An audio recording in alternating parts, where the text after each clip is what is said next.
to the learned participants and observers, revered monks and nuns of Ramakrishna order. I welcome you all to the 5th academic session of the seminar on Swami Vivekananda in the eyes of his contemporaries. This session's topic is Sister Nivedita and Swami Vivekananda.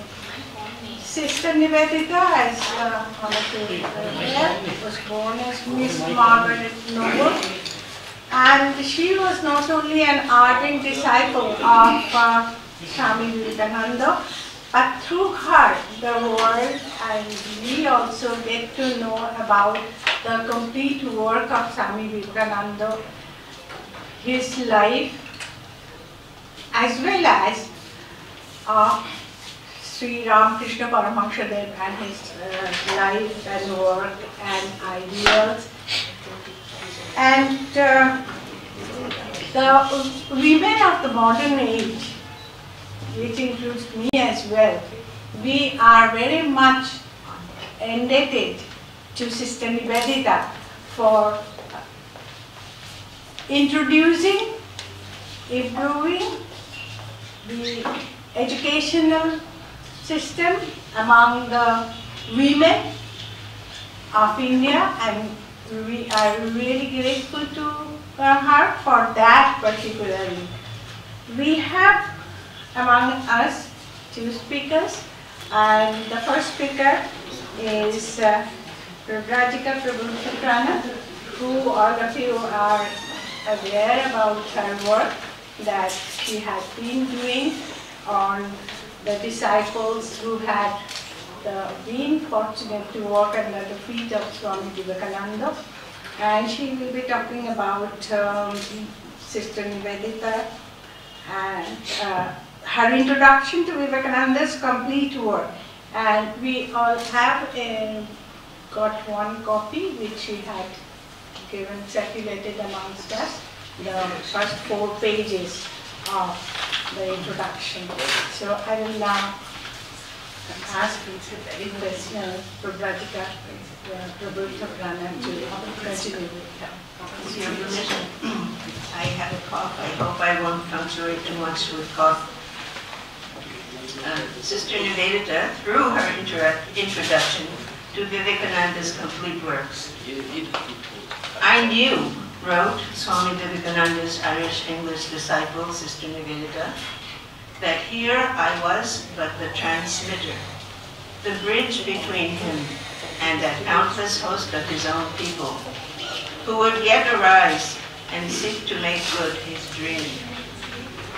She considered herself a recorder or a conveyor of his thought, and not an interpreter. She wrote in her biography of Vivekananda, The Master as I Saw Him, that she assumed it was her mission not only to keep a record of Vivekananda's ideas for the future, but as his disciple to carry out his thoughts and plans. She wrote in this biography and in letters about his life between 1895 and 1902, not only the incidents, but the thought current that led him to his mission. Other disciples recorded his talks in the West, namely Josiah Goodwin, a professional stenographer, who followed him to India for a brief period. Goodwin made his last transcription of Vivekananda's talk at Lahore in November or December 1897. But it was Nivedita who recorded Vivekananda's activities and teaching, and with whom he shared his thoughts and plans in India and in the West for 5 more years. Pravrajika Atmaprana writes, "It is true that Vivekananda gave Nivedita to India, but it will not be wrong to say that Nivedita also gave Vivekananda to us."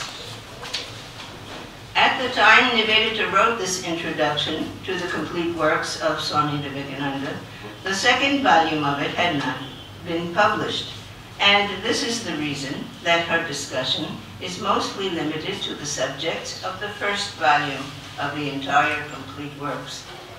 Nevertheless, this introduction to the 1st edition of the complete works has some of the most significant and often quoted expressions in the entire gamut of Ramakrishna Vivekananda literature. Nivedita devotes 3/4 of her introduction to the subject of Swami Vivekananda's addresses at the Parliament of Religions. Nivedita noted that what Hinduism had needed was an authoritative utterance in which India might recognize herself. That authority was one soul in two bodies, Ramakrishna Vivekananda, whom she considered the avatar of this age. Nivedita believed that Vivekananda was only an extension of Sri Ramakrishna, and she herself would be an extension of Vivekananda by bringing into fruition his ideas. As Swami Vivekananda's writings are a commentary on the teachings of Sri Ramakrishna, are Nivedita's writings then a commentary on Swami Vivekananda's? In this introduction, Nivedita calls this complete works of Vivekananda's lectures and writings a charter of enfranchisement of the Hindu faith. Nivedita, like Vivekananda, often equates Hinduism with India. In calling his writings an enfranchisement, it seems, she means that he gives to Hinduism citizenship among the world's religions, and he gave to India the right to freedom. She considered Vivekananda, like other avatars of the past, an authoritative interpreter of the Vedas and Upanishads for our time, thus making them accessible to the world at large. Nivedita had a mastery of language, a forceful literary style, making use of metaphors and similes rather than simply stating a fact. Nivedita doesn't say plainly two ways of thinking, for example, but two rivers of thought. That means Eastern and modern.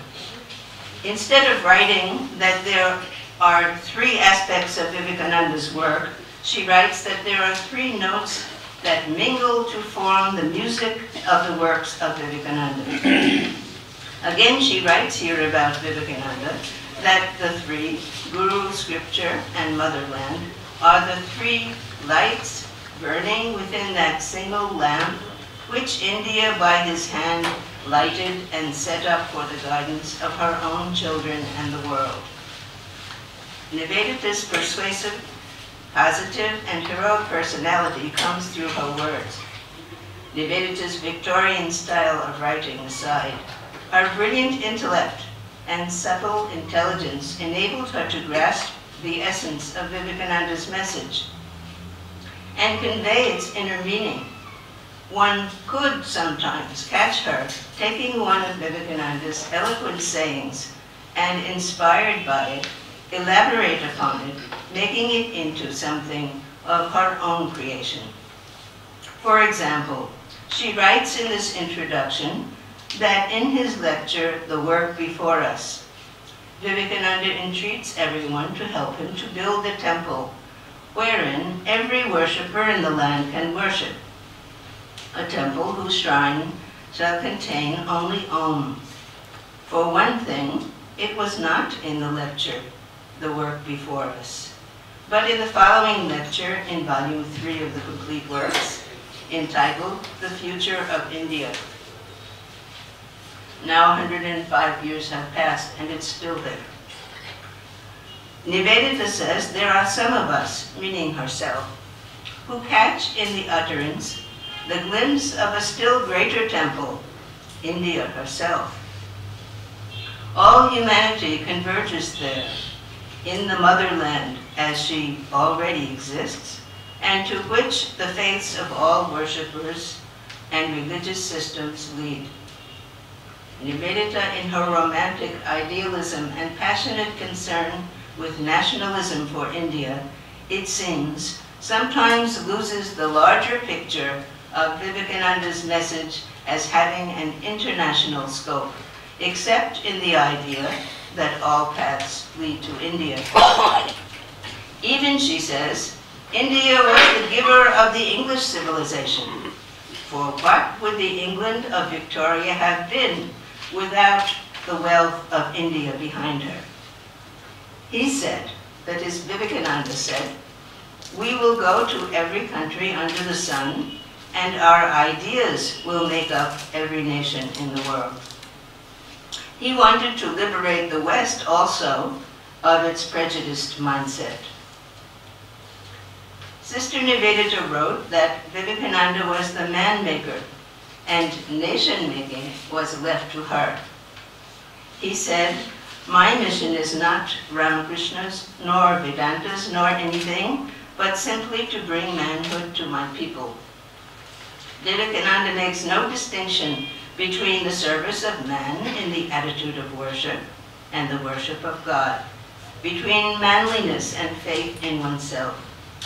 Nivedita, like Vivekananda, considered karma yoga a path suitable to these times. Vivekananda considered it equal to jnana and bhakti, whereas Nivedita seems to have considered it primary. Vivekananda's method was for individuals to expand the concept of self-concern to national concern. Vivekananda wanted to educate the people to bring about the regeneration of India, and by modernizing the old and nationalizing the new. He states that art, science, and religion are but the three different ways of expressing a single truth. However, Vivekananda adds to this, but to understand that, we need the theory of Advaita. This fulfillment of Vivekananda's dream for India was largely accomplished by Nivedita. Nivedita had a connoisseur's knowledge and love for the fine arts. She studied the traditional arts and culture of India that were deliberately being destroyed by the British. She felt deeply pained by it and single-handedly sent artists like Abanindranath Tagore, Nandalal Bose to Ajanta to study and learn from India's traditional arts. She helped Dinesh Chandra Sen to write a history of Bengali literature and wrote a book on the meaning of Indian mythology and iconography, myths and myths of the Hindus and Buddhists. This book was completed by Ananda Kumaraswamy. She lectured and wrote many articles on the history and sociology of India and Indian mythology. Her books, Cradle Tales of Hinduism, The Web of Indian Life, and Footfalls of Indian History, were well received and were pioneering works in the field of Indian sociology. Swami Vivekananda was well versed in the fields of Indian art, literature, history, and mythology, and had lectured on these subjects. But his emphasis was on the characters. But his emphasis was on the character of the individual common man, and how to bring about a cultural revival of the Satya Yuga, which in essence was Brahmanatva to the masses.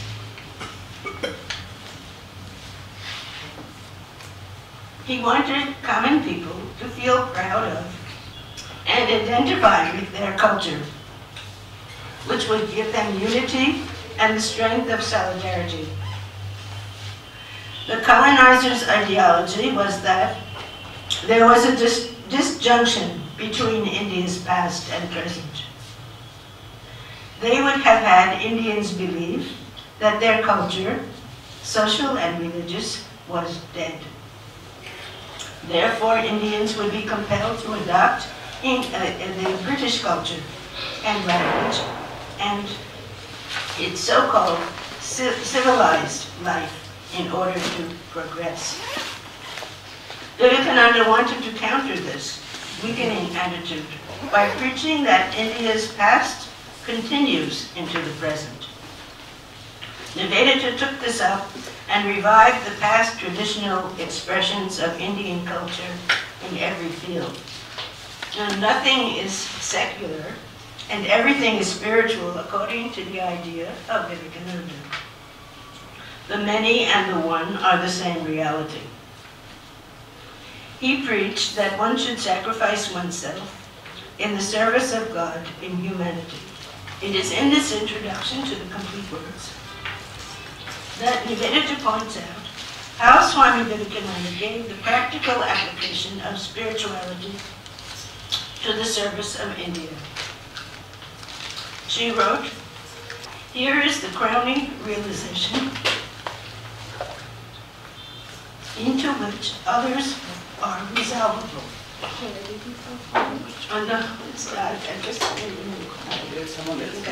Nivedita claims that Sri Ramakrishna's and Swami Vivekananda's teaching that God is both with form and without form means, as you have heard this many times, if the many and the one be indeed the same reality. So this very famous quote, if the many and the one be indeed the same reality, then it is not all modes of worship alone, but equally all modes of work, all modes of struggle, all modes of creation, which are the paths of realization. No distinction henceforth between sacred and secular. To labor is to pray, to conquer is to renounce. Life itself is religion. To have and to hold is as stern a trust as to quit and to avoid. In this most often quoted statement of Nivedita's, it seems that she thought she was giving Vivekananda's message, and perhaps improving upon it. What Vivekananda actually said was, the one and the many are the same reality, seen by different people at different times. Everything is sacred and nothing is secular, in an Advaitic sense.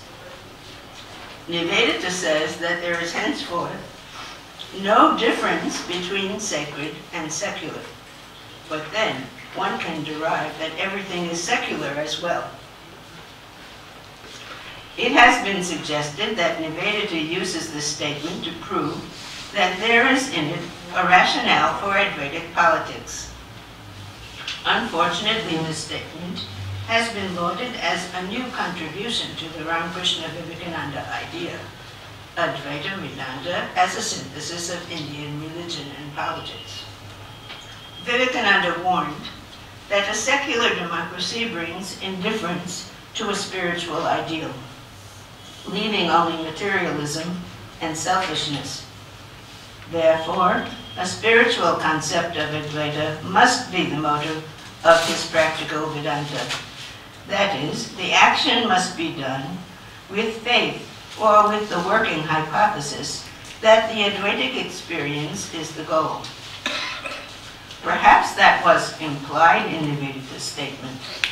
In Vivekananda's reply to the address at Kolkata, he said, political ideals, personages representing political ideals, even social ideals, commercial ideals, would have no power in India. We want spiritual ideals before us. Our heroes must be spiritual. I would conclude that Nivedita was instrumental in fulfilling Vivekananda's mission, but her method differed from his.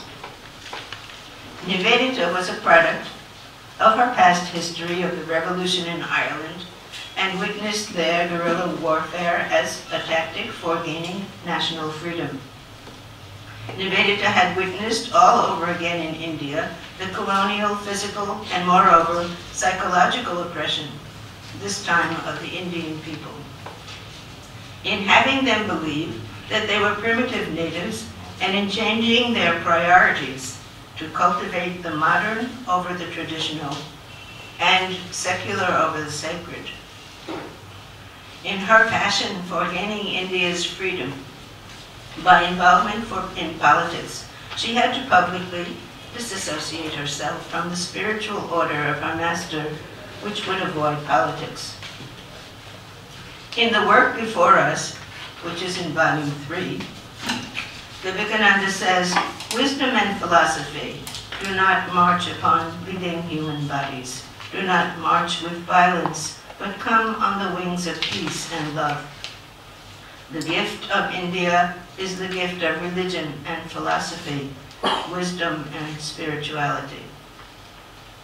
Vivekananda tried to override the lapse of continuity of tradition, which was deliberately inculcated by the British. We all know, Vivekananda said in The Future of India, that nations which have masses of knowledge are like savages, because culture is not there. They get ideas or information, but something more is needed, culture. The only way to bring about the leveling of caste is to appropriate the culture, the education, which is the strength of the higher castes.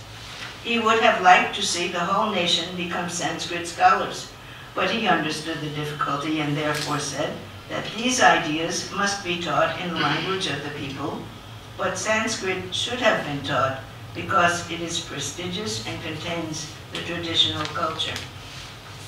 Now there are fewer Sanskrit tolls in India than in Vivekananda's time, but there are many Sanskrit chairs in Western universities. Nivedita had predicted in a speech at the Free Religious Association in Boston, when the history of the 19th century came to be impartially studied, some 100 or 200 or 300 years hence, it will show the influence of Sanskrit on the rest of the world. She foresaw Sanskrit Renaissance having greater effect upon the world than the Greek Renaissance of the past. Both she and Vivekananda meant by Sanskrit culture the traditional institutions and values shaped by Vedic and Upanishadic thought. Now I conclude with the requirements for India's transition into the modern age according to Swami Vivekananda and Nivedita's contribution. Nivedita at first acknowledged that Swami Vivekananda had said nothing new, and like other avatars, quotes from the Vedas and Upanishads, and that he is the interpreter of these for the modern world. Then perhaps on second thought, she stated that Vivekananda did teach something new. It was that the schools of Vedanta, Dvaita, Vishishtadvaita, and Advaita are stages or phases in spiritual development. Nivedita wrote that there were 3 things to be accomplished for Indian transition into the modern age. And in this, she expressed Vivekananda's ideas and dedicated herself to their fulfillment. The assimilation of modern science, the creation of a modernist Indian history, and the creation of a universal sense. She called it a world sense in the Indian mind. Vivekananda said, India alone, of all nations of antiquity, is still growing, still keeping a hold on her past, still reverently striving to weave her future out of the past.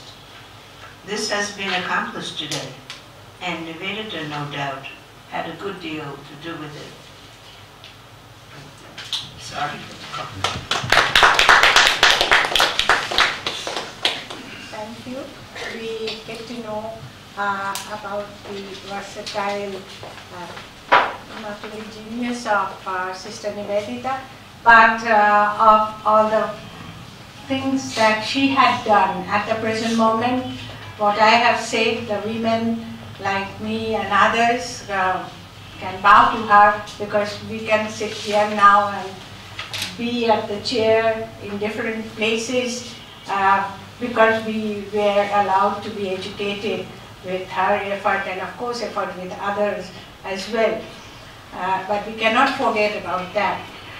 More so, I would also like to say that about the traditional ways of India, not only Sanskrit, but the wealth of knowledge that we have, which had been suppressed at one time or the other for different policies. of administration and colonialism, which had come out, and it is not only in the field of the study of Vedas and Vedanta and Sanskrit, but we also find, as an anthropologist, I'm an anthropologist, so we find in our field as well about the social system, all the kinds of change that she had foreseen, that had been the hidden strength of India that had come up. And another thing which is also very important to say, that with Swami Vivekananda, also Rishi Aurobindo, they also had felt that India is the land of antiquity where civilization was not implanted from somewhere else, but it has grown on its own soil, which Sister Nivedita also had pointed out, in the continuity of the past into the present. And the best thing that we can talk about is the Aryan myth, which they doubted at that time, that all the language Sanskrit had been imposed on us, but all these, they are really sages who could foresee what actually was happening. And after so many years of research, now that people are proving all these things, so I think we owe so much to Sister Nivedita. Sorry, I've taken some time, so questions.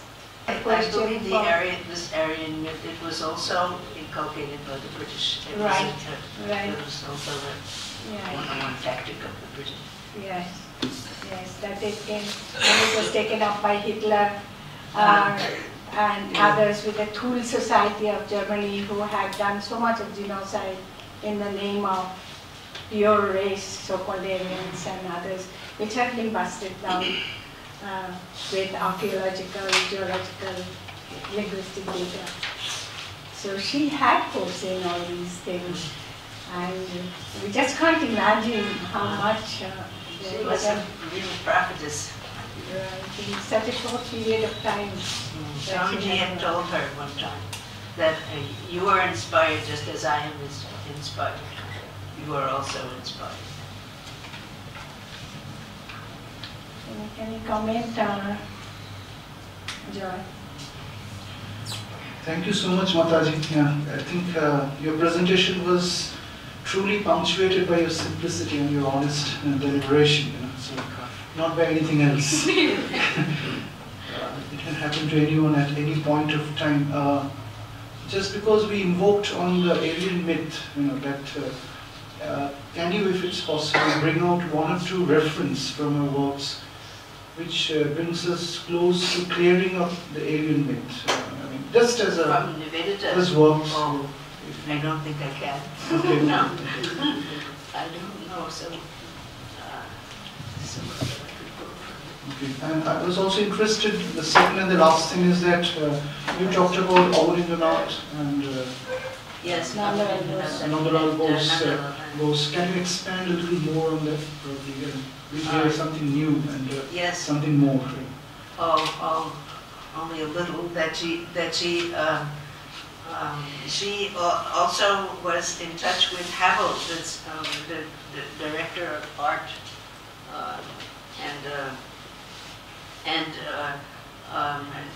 she could see that people like Pravrajika were just copying Western art and making poor imitations of Western art. And this was also encouraged by the British.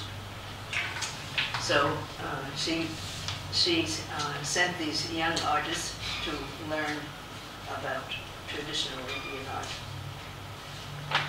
I think on Abhinandan's expense, she sent Nandalal Bose to Atlanta. And you can see its effect on their art today. I'm sorry I can't speak very much.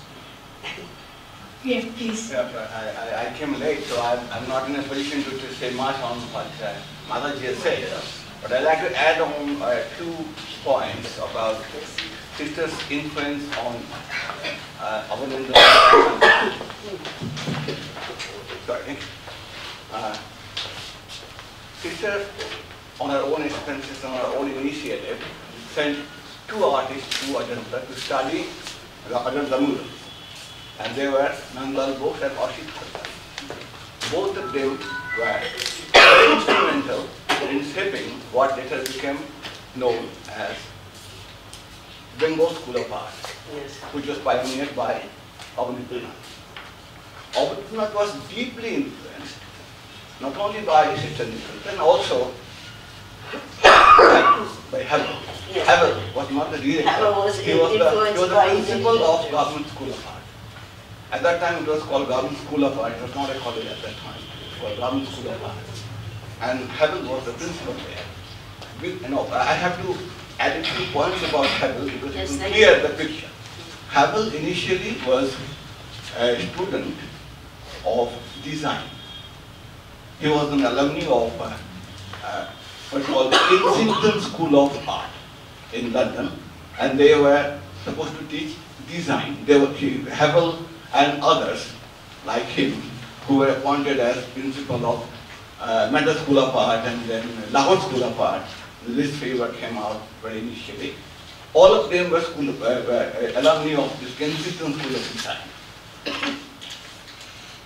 Havel, when he was appointed as principal of Madras School of Art, before he came to Kolkata, he was basically interested in Indian design. Then after that, he went back to England, he got married, and his marriage to an artist who was a good sculptor. She also accompanied Havel to India. Her name was Lily Jacobson. Lily Jacobson's ancestry was very interesting because she was a student of Rama. And the reason I say this, because eventually when Vivekananda ji went back to England in his second trip, and he was invited for the first exhibition, at that time he was invited by Radha to visit him in his studio. So all this has a linkage and not yet analyzed or discussed properly in the proper perspective. That's why I am saying all this thing. Thank you. Thank you very much. That was a beautiful presentation by Mataji. Only I want to share some experience that some of the people who meet me on and often, they tell me that you Ramakrishna Mission monks have not done justice to Nivedita.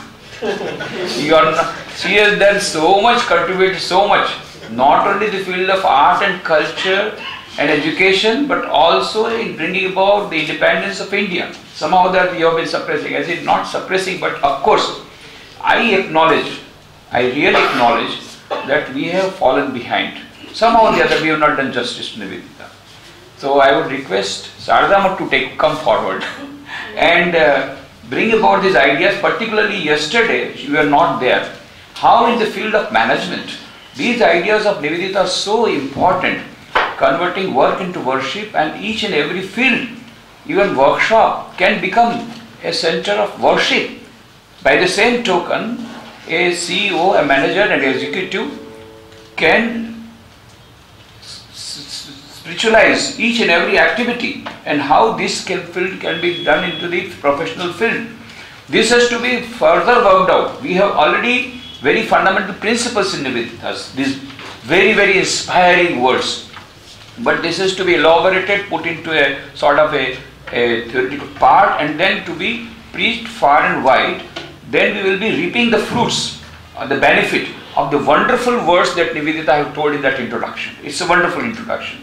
So that is, three things are there. One is that Nivedita's interpretation of Swami Vivekananda's life and teachings, how the three sources, and more importantly, this is the realization which makes Vivekananda the great preacher of karma, is not as diverse from, but as expressing Jnana and Bhakti, and to him the workshop, the farmyard, the true arrests true and fit sees for meeting God with man, at the door of a temple, the cell of a monk, which I told yesterday, has got a tremendous relevance for the present age. So this has to be not only broadcasted, to be preached, but along with that, know how has to be done. Then we will be doing justice to Nivedita. The second thing is that, since this time I will share with you that I am coming from Baroda. Now when Swami Vivekananda came to Baroda, After Baroda, he went to Trivandrum and he told Prince Martandavarma that of all the princes I have met, the one who impressed me most with his patriotism, with his dynamism and with his foresightedness was Maharaja Sayajirao Gaikwad of Baroda. And then Baroda Gaikwad was at that time very influential. Swamiji stayed in the Dilaram bungalow as the guest of the then Diwan Manibhai Jashbai. That historic bungalow where Swamiji stayed in 1892 has been converted to memorial now, and we are staying there. In 2005, the government of Gujarat handed over that bungalow to convert it to memorial. But there, while I was trying to do research was what all Swamiji did in Gujarat, the book will be coming out very shortly, Swami Vivekananda Gujarat. Nivedita came after Swamiji's Mahasamadhi on 4 July 1902. She came on a India tour, and on 10th to 14th of October 1902, she was in Baroda. And when she came there, Sayajirao Gaikwad sent Sri Aurobindo to the railway station to receive her. And Aurobindo and Nivedita talked only about independence of India. They all talked about national development rather than anything else. And it is from that time Aurobindo got transformed. And then he left the job at Baroda as a lecturer of Baroda College and came back to Kolkata, and that's how we know the whole history took turn. So Nivedita's role in making revolutionary movement a very, very valid one and a very stark one also has not been very well known. Not that it is not there in the history books and all that, but it is not very well known. So I am really very thankful to Mataji for giving a very good presentation on this topic, and only thing that we wish that Sarada Math comes forward to do the thing which Ramakrishna has not been able to do properly. Maharaj, I have a question to you. You said this aspect of Nivedita's contribution is not taken by the Ramakrishna mind. Can I ask you why it is, and is there any plan of reviving all this one? No, not that we have done it deliberately. Somehow or the other, because of the period of time Swami Vivekananda has been, we have been going on. So it is not that there is some sort of, a deliberate attempt. Not that one. It has been unconsciously done. Somehow or the other it has remained. There are so many things that have remained and been obscured because of, priorities at that time would have been different, this and that. And maybe the Ramakrishna Mission wanted, to remain away from politics, and Nivedita had to resign from her membership of Ramakrishna Mission because Swami Vivekananda said that our Ramakrishna Mission is purely a spiritual organization and we will have nothing to do with politics. And Nivedita, since she wanted to go for active politics at that time, even in spite of being Irish, she wanted to go against British government, and she took very active part in meeting all the Maharajas, including Maharaja Gaikwad. It is told that when she met Maharaja Gaikwad on 10th of October, after dinner she was very much depressed. Maybe Maharaja Gaikwad did not accept her request of joining the revolutionary movement. But on 14th of October, there was another dinner, and then Nivedita was cheerful. So maybe Gaikwad told that I will be playing both the parts. I will be with British government at the same time with revolutionary movement, and he was that much tactful. He remained in the good books of British government. At the same time, he helped many revolutionaries, including Sri Aurobindo. One problem in working on doing research on Nivedita is her language. Most people can't read Nivedita's language. It's so typically Victorian and complicated that it's just out of style today.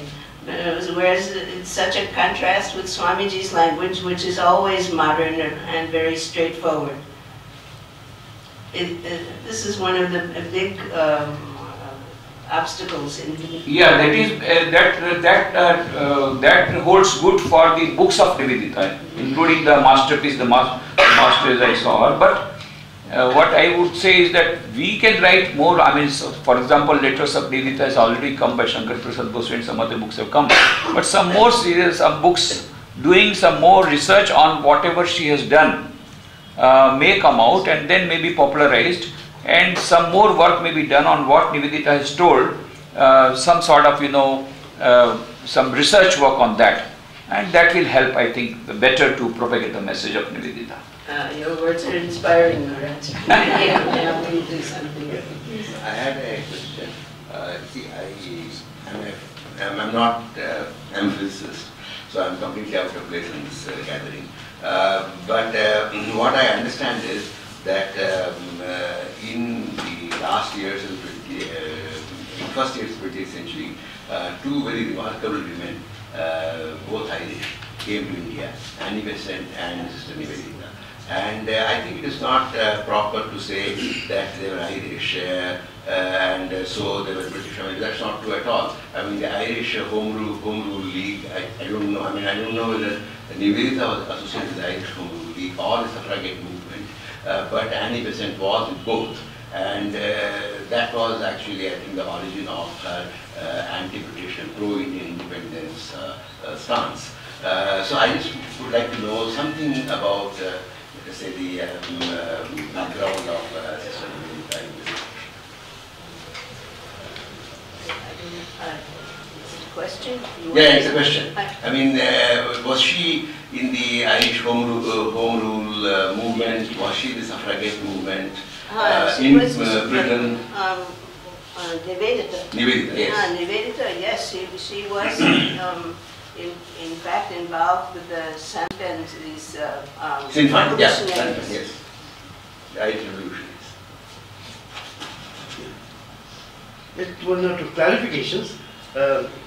You see, what was when Sister Nivedita persuaded Indian artists to look to their own roots, Indian roots, rather than imitating the West?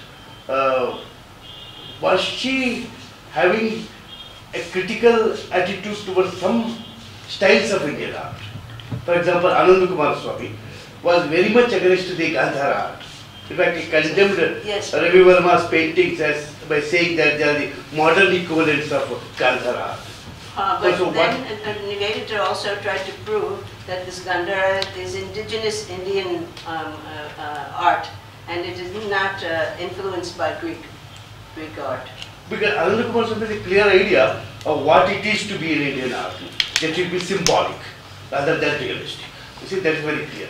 But so, Sister Nivedita had a theoretical point about her attitude towards Indian art. I'm not sure. Yes. Let's one last. Yeah. Sorry, I believe Professor Sen wants to say something. Yeah, Olunda is here, so yeah, just probably Olunda will expand finally. I think very humbly I want to add two small footnotes to Mataji's explanation. One is that more than the Irish and the British and everything, it was the Celtic inflow, which was the Caledonian, the Gaulish through France, and the Celtic, as Sri Aurobindo explained in his on the Vedas and everything, the Teutonic versus the Celtic, which was a separation, and Nivedita at large expressed the Celtic movement. I cannot elaborate on it right now. And the second point is that Olunda will know much more than me, is that Abanindranath absolutely objected to the statement of the Bengal school of art. Yeah. I mean, he didn't like the word Bengal because Abanindranath was representing not only the Indian art, but the pan-Asian art, stretching from Japan to Turkey.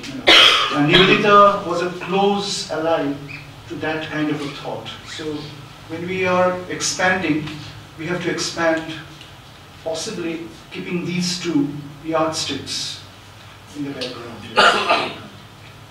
Yeah, but I like to start from what Professor Sen ended by saying about the Pan-Asian art.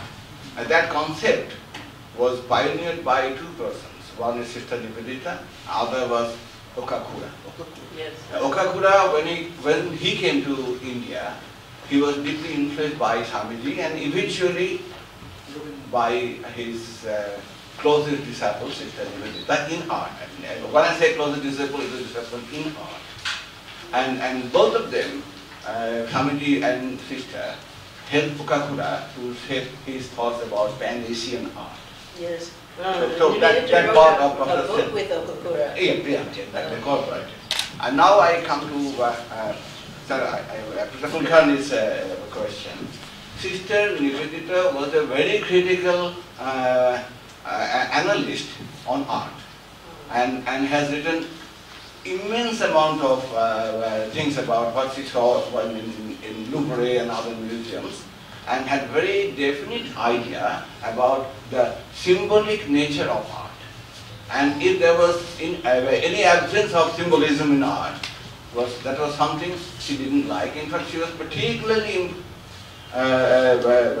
influenced.